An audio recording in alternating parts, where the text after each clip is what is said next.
इस वीडियो में हम ये डिस्कस करेंगे कि एक व्हीटस्टोन ब्रिज से हम एक अननोन रेजिस्टेंस का वैल्यू कैसे पता करते हैं।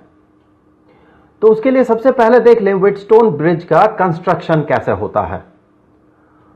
तो व्हीटस्टोन ब्रिज में लगा हुआ रहता है एक बैटरी, ये बैटरी E, जिसका EMF को भी हमने E ही माना। इसमें एक टैपिंग की होता है। टैपिंग की का कुछ खास काम नहीं होता है, यह सिर्फ सर्किट को ओपन या क्लोज करने के लिए होता है। और यहां पर ये P और ये Q, ये दो इनबिल्ट रेजिस्टर्स होते हैं व्हीटस्टोन ब्रिज का, अर्थात हमें इनका वैल्यू पता है।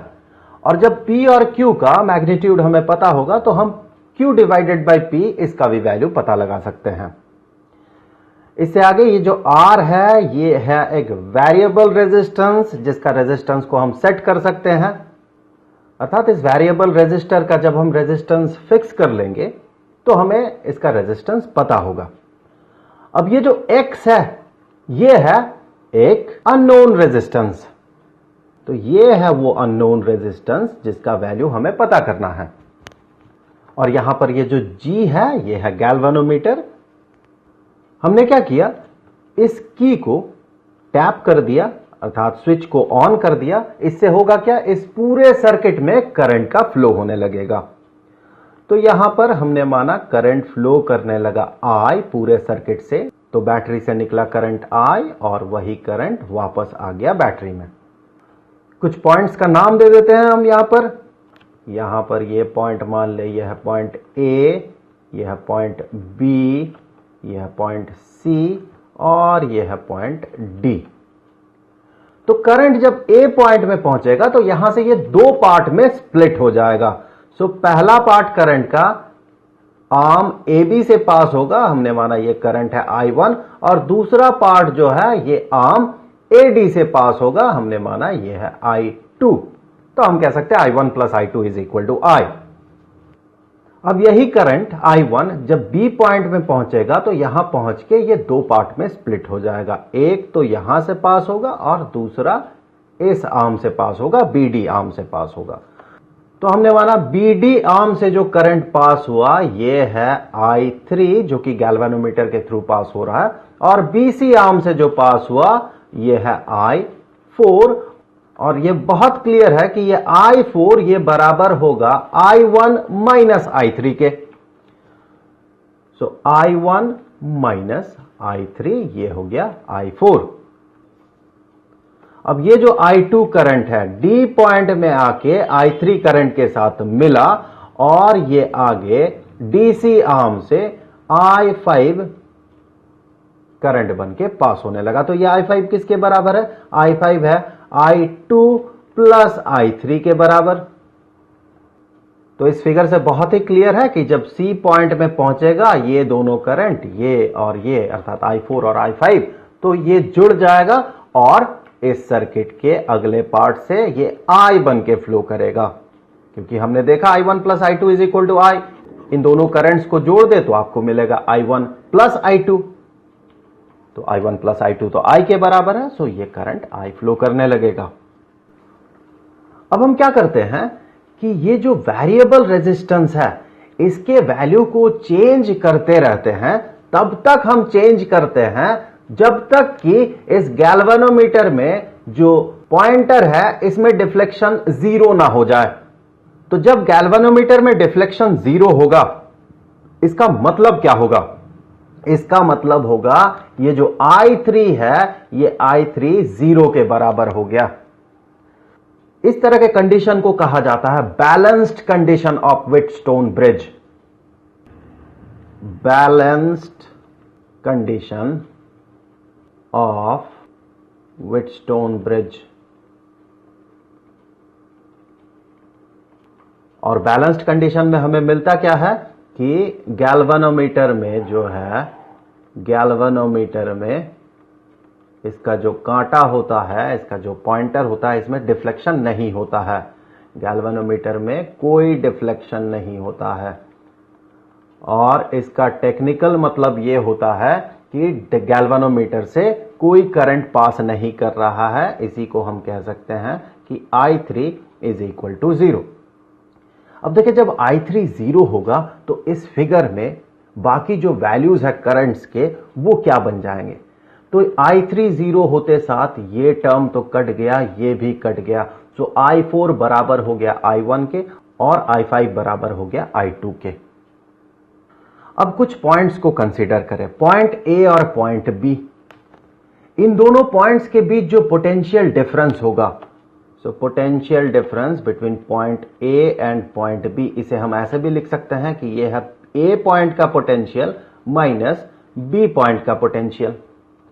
और ये किसके बराबर होगा? ओहम्स लॉ से देखिए, एक रेजिस्टर के, यहां पर वो रेजिस्टर ये P है, एक रेजिस्टर के दोनों एंड में जो पोटेंशियल डिफरेंस होता है वो बराबर होता है इस रेजिस्टर के रेजिस्टेंस और उस रेजिस्टर से पास होता हुआ जो करंट है इसके प्रोडक्ट के बराबर।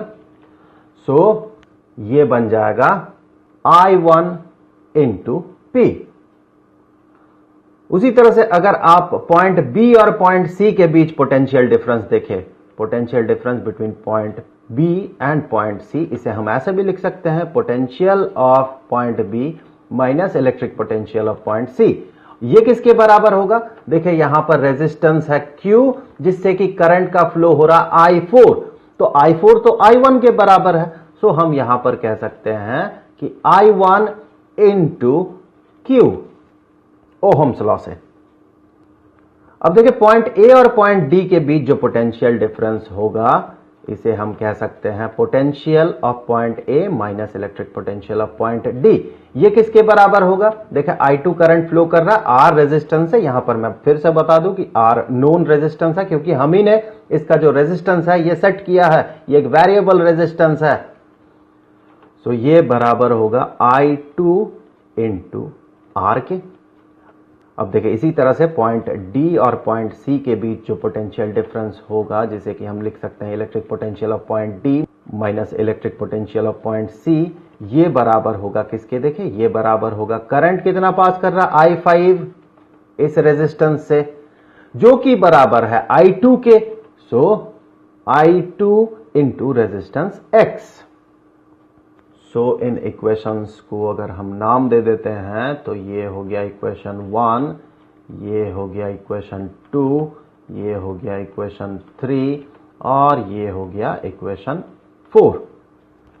अब इससे आगे देखिए, अगर गैल्वेनोमीटर में कोई डिफ्लेक्शन नहीं है, अर्थात ये बता रहा है कि कोई करंट फ्लो नहीं कर रहा है गैल्वेनोमीटर के थ्रू, तो इसका मतलब है कि गैल्वेनोमीटर के दोनों एंड में, एक तो इस तरफ ऊपर की तरफ जहां की पॉइंट बी है और दूसरे तरफ जहां पॉइंट डी है, इन दोनों पॉइंट्स के बीच कोई पोटेंशियल डिफरेंस नहीं है। अगर होता तो करंट फ्लो करता। सो ये जो बैलेंस्ड कंडीशन है ये हमें इंप्लाई करता है, इससे हम कह सकते हैं कि ये जो पोटेंशियल डिफरेंस है पॉइंट बी और पॉइंट डी के बीच ये 0 के बराबर है। अगर टेक्निकली कहें तो हम कह सकते हैं कि जो पोटेंशियल डिफरेंस है पॉइंट बी और पॉइंट डी के बीच, जो कि इसके बराबर है, ये बराबर होगा गैल्वेनोमीटर का जो रेजिस्टेंस है वो, चलिए इसे हम G मान लेते हैं, इनटू गैल्वेनोमीटर से जितना करंट पास कर रहा है जो कि है I3, और हमें पता है I3 0 के बराबर है, तो ये बराबर हो जाएगा 0 के। तो हम कह सकते हैं electric potential of point B minus electric potential of point D is equal to 0। दूसरे शब्दों में हम कह सकते हैं कि electric potential of point B is equal to electric potential of point D. दोनों पॉइंट्स का पोटेंशियल बराबर है। इसका मतलब हम VB को VD से या VD को VB से सब्स्टिट्यूट कर सकते हैं। तो इन इक्वेशंस में देखें, इक्वेशन 1, इक्वेशन 2, इक्वेशन 3 और इक्वेशन 4 में हर जगह या तो VB या VD आपको दिखेगा। तो वहां या तो आप VB को VD से सब्स्टिट्यूट करें या फिर VD को VB से सब्स्टिट्यूट करें, दोनों साइमल्टेनियसली ना करें। यहां पर हम इस VB को सब्स्टिट्यूट कर देंगे VD से, यहां भी हम VB को सब्स्टिट्यूट कर देंगे VD से, लेकिन अब हम VD को VB से सब्स्टिट्यूट नहीं करेंगे। रीजन यह है कि अब देखिए ये जो एक्सप्रेशन है ये बराबर हो गया इस एक्सप्रेशन के, और ये जो एक्सप्रेशन है ये बराबर हो गया इस एक्सप्रेशन के। सो हम कह सकते हैं ये जो टर्म है इस टर्म के बराबर है, और ये जो टर्म है वो इस टर्म के बराबर है। लेकिन अगर हम VD को भी VB से सब्स्टिट्यूट कर देते तो हम ये नहीं कह सकते थे कि ये जो एक्सप्रेशन है वो इस एक्सप्रेशन के बराबर है। ये कुछ ऐसा ही हो जाता कि मान लीजिए मुझे और आपको मिलना है और मैं आपसे मिलने आपके घर चला गया और आप मुझसे मिलने मेरे घर आ गए, तो फिर हम दोनों मिल नहीं पाएंगे ना।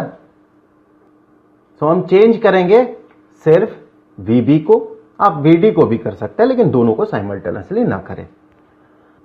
अब इन इक्वेशंस को कंपेयर करते हुए हम कह सकते हैं, सबसे पहले हम जो कंपेयर करेंगे, कंपेयरिंग इक्वेशन 1 एंड इक्वेशन 3, इन दोनों को कंपेयर करते हुए हम कहेंगे कि ये जो I1P है ये बराबर है I2R के। चलिए इसे नाम दे देते हैं, ये हो गया इक्वेशन 4।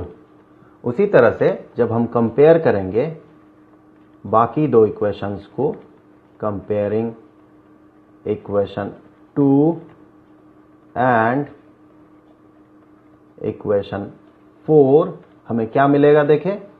इससे हम कह सकते हैं कि I1Q is equal to I2X। चलिए इस इक्वेशन को हमने कहा यह है इक्वेशन 5। अब अगर हम इक्वेशन 5 को इक्वेशन 4 से डिवाइड कर दे तो देखिए क्या होगा। इससे आगे dividing equation 5 by equation 4 we have, हमें क्या मिलेगा देखिए। हम कहेंगे कि इक्वेशन 5 जो कि है I1Q is equal to something, इसे जब हम इक्वेशन 4 से डिवाइड करेंगे तो I1Q को डिवाइड करना है I1P से, और ये बराबर होगा I2X डिवाइडेड बाय I2R के। सो I2X डिवाइडेड बाय I2R। यहां पर देखें ये I1Q बराबर था I2X के इक्वेशन 5 में देखें, और ये I1P ये बराबर था I2R के इक्वेशन 4 में देखें। अब देखें यहां से हम न्यूमरेटर डिनोमिनेटर से I1 को और फिर राइट हैंड साइड से न्यूमरेटर डिनोमिनेटर से I2 को कैंसिल कर सकते हैं, और हमें क्या मिला, Q divided by P is equal to X divided by R। So इससे आगे हम कह सकते हैं कि ये जो X है जो कि अननोन रेजिस्टेंस है ये बराबर हो जाएगा Q डिवाइडेड बाई P जिसका वैल्यू हमें पता है इनटू R के, जबकि इस R का भी वैल्यू हमें पता है क्योंकि हम ही ने इसे सेट किया था। सो इस तरह से हम व्हीटस्टोन ब्रिज से एक अननोन रेजिस्टेंस का वैल्यू पता कर सकते हैं।